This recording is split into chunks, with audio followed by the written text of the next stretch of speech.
नमस्कार साथियों, आपका BNK24 यूट्यूब चैनल पर बहुत बहुत स्वागत है। साथियों, हमारे यूजर के क्वेश्चन आ रहे थे कि आज थोड़ा मार्केट में क्या गिरा, उसको लेकर थोड़ा सा एक संक्षिप्त में बताइए। देखो, हुआ क्या है कि सेबी की एक मीटिंग आई। सेबी ने अभी एक सर्कुलर जारी किया है जिसमें जो FNO के सौदे होते हैं उनकी लॉट साइज बढ़ा के 5 लाख था, 5 लाख से बढ़ा के 15 लाख कर दिया है। इससे सेबी की मंशा क्या है कि जो रिटेल निवेशक है, जो छोटे निवेशक है, उनका नुकसान ना हो। क्या है कि हो क्या रहा है आजकल कि सौदे लॉस में ज़्यादा आ रहे हैं, क्योंकि जो बड़े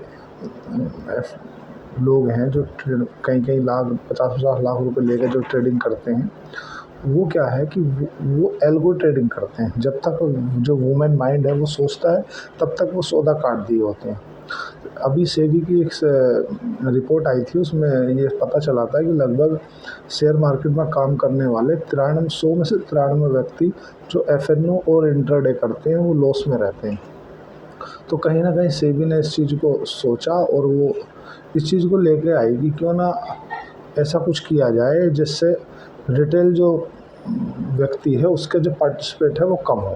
तो रिटेल पार्टिसिपेट कम कब होगा, जब उसका लॉट साइज बढ़ाया जाएगा। देखो क्या है, अगर अभी क्या है, जिस समय से 5 लाख का लॉट साइज था, मेरे को खूब याद है उस समय पे शायद लगभग 100 का लॉट हुआ करता था, 100 का एक लॉट हुआ करता था। फिर वो घट के 75 पे आ गया और अब वो फिर 50 पे आ गया। अब 25 शेयरों का एक लॉट होता है। तो होता क्या है साथियों कि अभी वर्तमान में एक एक हफ्ते में 4-4 6-6 एक्सपायरी हो जाती हैं, Nifty, FinNifty, bank Nifty. तो इससे जो FNO के सौदे हैं ना वो बढ़ रहे हैं, और FNO में ही व्यक्ति ज़्यादातर लॉस करता है। जो शेयर मार्केट में सुनते हैं ना कि शेयर मार्केट जुआ है, शेयर मार्केट सट्टा है, वो क्या है, वो अल्टीमेटली यही है जो FNO और इंटरडे करते हैं। और जो लॉन्ग टाइम के निवेशक हैं जो SIP करते हैं, उनके लिए ना आज कभी समस्या है ना कल कभी समस्या है। कहीं ना कहीं एक्सचेंज की ऐसी मंशा है कि कहीं ना कहीं रिटेलर जो है वो लूज़ ना करें पैसा। अब हम बात करते हैं कि शेयर मार्केट गिर क्यों रहा है, थोड़ा सा इस चीज़ पे भी हम विस्तार से समझते हैं। देखो क्या है कि जो बढ़ता हुआ तनाव है इजराइल और लेबनान के, ऐसा लग रहा है कि जो मंगलवार को ईरान ने इजराइल के ऊपर लगभग 200 से ज़्यादा मिसाइलों का हमला कर दिया, उससे इजराइल ने बोला कि हम इसका बदला लेंगे। तो अब जब दोनों के बीच में तनातनी बढ़ रही है, अब तीन चार चीज़ें हैं। देखो, रसिया, यूक्रेन, इजराइल, ईरान, लेबनान, ऐसा लगता है कि ये पूरी ऑल ओवर कंडीशन को शांत रहने नहीं देंगे। कभी कोई उधम मचा देता है, कभी कोई उधम मचा देता है, कभी कोई झगड़ा कर लेता है, कोई झगड़ा कर लेता है। उससे होता है कि जो निवेशक हैं, जो FII हैं, वो चिंतित होकर निकल जाते हैं।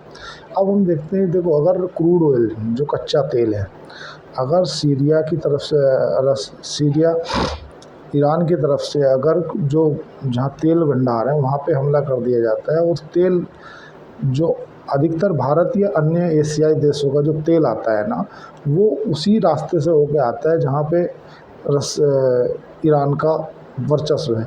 तो अगर ईरान की तरफ से कुछ ऐसा हो जाता है जिससे वो इजराइल के ऊपर जो ऑल ओवर वर्ल्ड की जो प्रेशर डाल सकें, ऑल ओवर वर्ल्ड में, या हम ये समझें कि यूनाइटेड नेशन प्रेशर डाले, या इंडिया, या और जो एशिया में जो तेल आ रहा है वो कहीं ना कहीं उसी रास्ते से आ रहा है।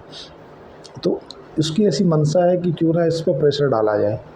अब देखो, हम सेक्टर की अगर हम बात करें, सेक्टर वाइज हम बात करेंगे, अभी जैसे आज पूरी ऑल ओवर मार्केट गिरी, उसके पीछे का तथ्य क्या है। देखो, FII लगातार माल बेच रहे हैं। हमने ऐसा कई बार कहा है कि जब भी FII माल बेचते हैं तो आपका शेयर मार्केट नीचे आएगा, क्योंकि रिटेल का पार्टिसिपेट इतना नहीं है, रिटेल उसको नहीं संभाल पाएगा। रिटेल कैसे संभालेगा, रिटेल के पास में उतना पैसा ही नहीं है। आपके डोमेस्टिक इन्वेस्टर है उतना नहीं संभाल पाएंगे, क्योंकि जब FII बेचते हैं तो वो 10,000 करोड़, 12,000 करोड़, 20,000 करोड़ ऐसे माल बेचते हैं। परसों भी उन्होंने लगभग 23,000 करोड़ का माल बेचा, आज भी माल बेचा। तो जब एफआईआई माल बेचता है तो आप अपने बाज़ार को, शेयर मार्केट को ऊपर सस्टेन नहीं कर सकते। आज जैसे हम बात करते हैं ना कि अगर भारत की शेयर मार्केट को ऊपर ले जाना है तो उसके लिए फॉरेन इंस्टीट्यूशनल इन्वेस्टरों का बाइंग आनी बहुत ज़रूरी है। एक मेरे मित्र हैं, उनका शुगर सेक्टर को लेकर के बहुत क्लियर कट क्वेश्चन था कि क्यों ना हम बजाज शुगर जैसा एक शेयर है वो उठा ले। तो साथियों, मैं एक अपने मित्र है प्रतीक शिवारे जी हैं, उनके एक थोड़ा बताना चाहता हूँ कि जो फूड मिनिस्टर हैं प्रहलाद जोशी, उनका एक अभी बयान आया था। वो क्या है कि शुगर के जो एमएसपी है उसको बढ़ाने के पर विचार कर रहे हैं, सरकार विचार कर रही है। और 31 अभी जो पुरानी एमएसपी चल रही है शुगर की वो 31 रुपये है। और जो शुगर सेक्टर की जो कंपनी है उनकी जो डिमांड है वो 42 रुपये एमएसपी है, मिनिमम सेलिंग प्राइस। अब कहीं ना कहीं जो शुगर सेक्टर है वो एथेनॉल बेच के भी पैसा कमाता है। तो इनकी जो डिमांड है वो तो है 42, तो 42 तो मिनिमम हो गया, लगभग 60 हो जाएगी, 42 से 60। अभी जैसे 31 से 45 और 48 चल रही है तो वो हो जाएगी 42 से 60। तो इससे शुगर महंगा होगा। और जो गवर्नमेंट है उसने क्या किया है कि शुगर पे से जो एक्सपोर्ट था ना उस पर बैन हटा दिया, बैन हटाने पे विचार कर रहा है। अभी इसका जो लॉजिक है वो कहाँ से जुड़ा है, ऐसा क्यों हुआ है, शुगर के दाम क्यों बढ़ रहे हैं? देखो क्या है, जो ब्राज़ील है जहाँ पे सबसे ज़्यादा गन्ना उत्पादन होता है, वहाँ पे लगभग 5 मिलियन हेक्टर जो गन्ने की खेती थी ना उसमें आग लग गई है। 5 मिलियन हेक्टर, उससे क्या हुआ? उससे हुआ क्या कि ऑल ओवर ग्लोबल में जो है ना शुगर का क्राइसिस आ गया। शुगर भाई ब्राज़ील में होता है, ब्राज़ील में जो लगभग 5 मिलियन हेक्टर था ज़मीन, उसमें आग लग गई। आग लगने से क्या हुआ कि ऑल ओवर जो ग्लोबल और वर्ल्ड की जो शुगर की डिमांड है ना वो पूर्ति नहीं हो पा रही। तो उससे क्या है कि उसका फ़ायदा कहीं ना कहीं शुगर सेक्टर की जो कंपनियां हैं भारत में उन्हें मिलेगा। तो इसीलिए शुगर के जो आप शेयर देख रहे हैं वो ऊपर जा रहे हैं, हाई पे जा रहे हैं। अब हम बात करते हैं कि उन्होंने जो पूछा था कि बजाज हिंदुस्तान शुगर ले लेके, तो वो क्या है, जो उत्तर प्रदेश है, क्योंकि मैं उत्तर प्रदेश से बिलोंग करता हूँ इसलिए मैं जानता हूँ।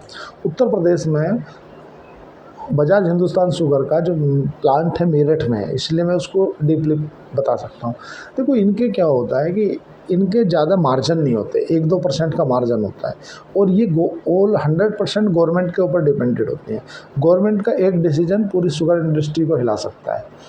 अब बजाज हिंदुस्तान शुगर क्यों, मैंने उनको एक क्लियर कट में डायरेक्शन दिया कि अगर आपको लेना है तो रेणुका शुगर लीजिए, बजाज हिंदुस्तान शुगर ले लीजिए। क्योंकि मैं उसका एक क्लियर थोड़ा वीडियो बना दूंगा ताकि मैं आपको उसमें बैलेंस शीट भी बताऊंगा। बट उसका रीज़न ये है कि जो यूपी के अंदर जो गन्ने के प्राइसेस हैं उनमें कोई अभी ऐसा नहीं लग रहा है कि अभी गवर्नमेंट उस पर कुछ विचार करने जा रही है। तो कहीं ना कहीं जब आप कोई भी चीज़ पढ़ते हो, इंडस्ट्री पढ़ते हो, तो ये सब चीज़ें देखनी होती हैं। 2 प्ले होती हैं, या तो आप वॉल्यूम पे प्ले करो या आप वॉल्यूम पे प्ले करो। जैसे समझो कोई पत्थर है, कोई पत्थर को खोद के जयपुर से यहाँ लाएगा तो वो वॉल्यूम के आकार में तो बड़ा रहेगा, मतलब एक ट्रक माल रहेगा, बट उसकी कीमत कम रहेगी, है ना। जैसे आप देखते हो ना जो सीमेंट होते हैं उनकी जो रेट है ना वो लगभग हर एरिया के अनुसार अलग अलग रहते हैं। जबकि गोल्ड का ऐसा नहीं होता, डायमंड का ऐसा नहीं होता, है ना, सिल्वर का मतलब चांदी का ऐसा नहीं होता। उसका पीछे रीज़न क्या रहता है कि आप 1 करोड़ का डायमंड इतना सा जेब में रख के ले आओगे, आप 1 करोड़ रुपए का सीमेंट नहीं ला सकते। सपोज करो आपने डालमिया भारत का कोई सीमेंट, या आपने अंबुजा का या एसीसी का या अल्ट्राटेक का ऐसा सीमेंट आपने कोई बम्बई से या गुजरात से, तो आपको अगर आप लाना भी चाहोगे तो आपकी जो लॉजिस्टिक कॉस्ट है वो इतनी बढ़ जाएगी कि आपको उससे आधे रेट में यहाँ पड़ जाएगा, भले आपको 10 रुपये ऊपर मिल रहा है।